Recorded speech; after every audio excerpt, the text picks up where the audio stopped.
జ్యోతిష్య శాస్త్రం ప్రకారం ఈసారి దీపావళి ఇప్పుడు నేను చెప్పబోయే రాసుల వాళ్ళకి చాలా ప్రత్యేకమనే చెప్పాలి.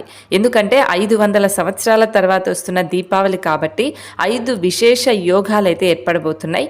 ఈ దీపావళి పండుగ రోజు శుక్రుడు, చంద్రుడు, గురు, బుధుడు ఈ గ్రహాల కలయిక వల్ల కొన్ని రాసుల వాళ్ళకి గజకేసరి యోగం రాబోతోంది. ఆ రాసులు ఏంటి, ఆ 5 యోగాలు ఏంటి అనేది మనం ఫస్ట్ చూద్దాం.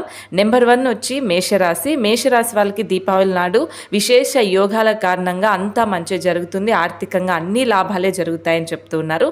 అలాగే కన్యా రాశి వాళ్ళకు కూడా ఈ 5 యోగాల కారణంగా మంచి జరగబోతోంది. జాతకాలకైతే అన్నీ అనుకూలంగా రాబోతున్నాయి. కొత్త కొత్త పనులు చేస్తారు, ఆర్థికంగా కూడా స్థిరపడతారు అని పండితులు చెప్తూ ఉన్నారు. తులారాశి వాళ్ళకు కూడా గజకేసరి రాజయోగం వల్ల ఈ దీపావళి నుంచి విశేష యోగాలు రాబోతున్నాయి. ఆర్థికంగా కూడా ఫ్యామిలీ పరంగా కూడా మంచిగా ఉంటుంది, అదృష్ట సమయం అని చెప్తున్నారు. మరి మీ రాశి కామెంట్